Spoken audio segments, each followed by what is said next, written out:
les vertus du mois de Rajab et les actes conseillés à faire en ce mois béni. Dans cette vidéo, je vous explique les détails.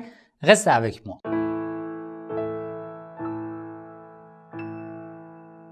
Bismillah ar-Rahman ar-Rahim. Avant de commencer, si ce genre de contenu vous intéresse, n'oubliez pas de cliquer sur j'aime, de partager la vidéo avec votre entourage, écrivez votre avis dans les commentaires. Si vous n'êtes pas encore abonné à ma chaîne, abonnez-vous et cliquez sur la cloche pour être informé dès que je publie une nouvelle vidéo.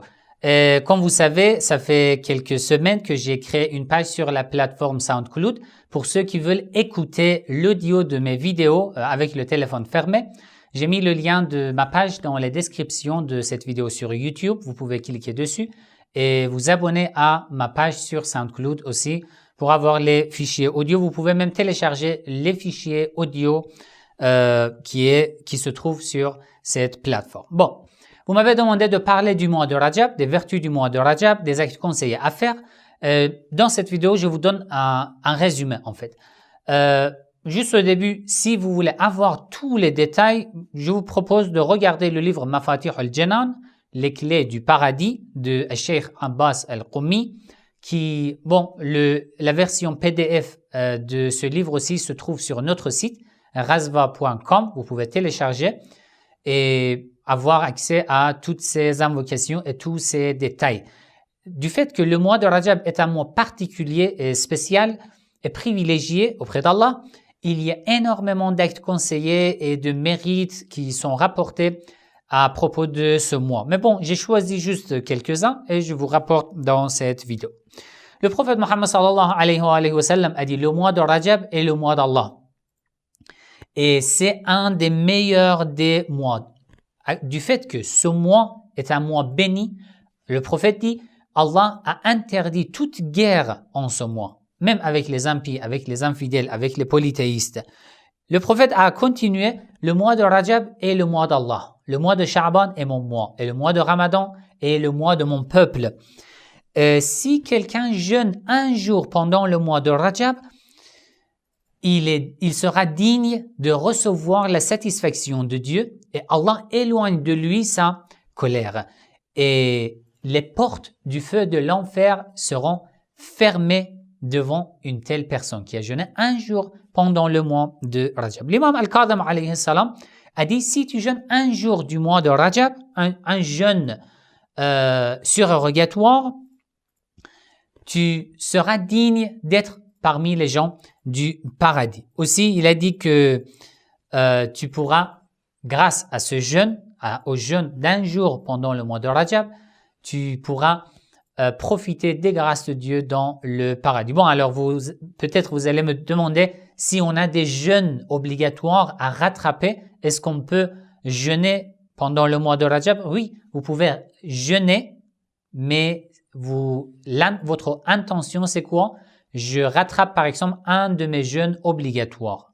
Mais en même temps, vous avez l'intention du jeûne surérogatoire du mois de Rajab. D'accord?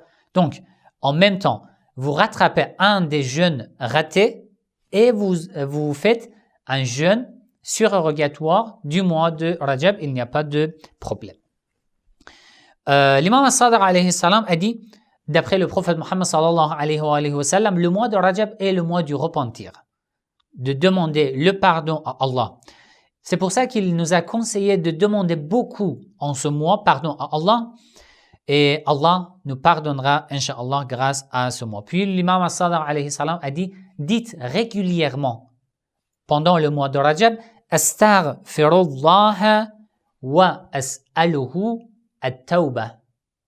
Astaghfirullah, je me repens auprès d'Allah et je lui demande pardon. En arabe ou en français, répétez régulièrement à tout instant pendant le mois de Rajab cette phrase. Cheikh As-Sadour a rapporté une narration. Un élève de l'imam As-Sadiq alayhi salam s'est présenté auprès de l'imam les derniers jours du mois de Rajab. L'imam lui a demandé: est-ce que tu as jeûné en ce mois? Il a dit non. L'imam a dit: tu as raté, tu as perdu une récompense énorme que seul Allah peut compter. Pourquoi? Parce que tu n'as pas jeûné pendant le mois de Rajab. L'élève de l'imam lui a demandé: est-ce que les jours qui restent je peux jeûner pour avoir une partie en fait de cette récompense divine? L'imam As-Sadiq alayhi salam a répondu, si tu jeûnes un jour du mois de Rajab, Allah te facilite la mort, éloigne de toi la douleur de la mort, le châtiment de la tombe. Si tu jeûnes 2 jours pendant le mois de Rajab, grâce à Allah, tu arriveras à traverser rapidement le pont de Sirat au jour du jugement dernier. Si tu jeûnes 3 jours pendant le mois de Rajab, tu seras en sécurité au jour du jugement dernier. Tu n'auras plus peur au moment où toute la création a peur. Et tu ne vas pas souffrir des souffrances du jugement dernier, des châtiments du jugement dernier. C'est une récompense énorme pour le jeûne d'1 ou 2 ou 3 jours du mois de Rajab. Alors, si l'état de votre santé ne vous permet pas de jeûner pendant le mois de Rajab, qu'est-ce que vous pouvez faire? D'après les hadiths, si on n'a pas la possibilité de jeûner, soit on est en voyage, soit notre santé ne nous permet pas, ou par autre raison, le travail, etc., etc., les imams alayhim salam nous ont proposé de réciter 100 fois par jour. Chaque jour du mois de Rajab, récitons 100 fois cette phrase. Je vais mettre la phonétique aussi dans les descriptions. Subhanal ilahil jalil. Gloire à Allah, au Seigneur, en fait, on peut dire le grand. Subhan man la yanbaghi tasbihu illa la. Gloire à Allah, seul lui est digne de mes louanges et de mes gloires. Subhan al-a'azz al-akram. Gloire à celui qui est le plus fort et le plus honoré. Subhan man labisa al-'izza wa huwa lahu ahl. Gloire à celui qui porte l'honneur, la force et le pouvoir, qui détient la royauté et qu'il est digne de les avoir.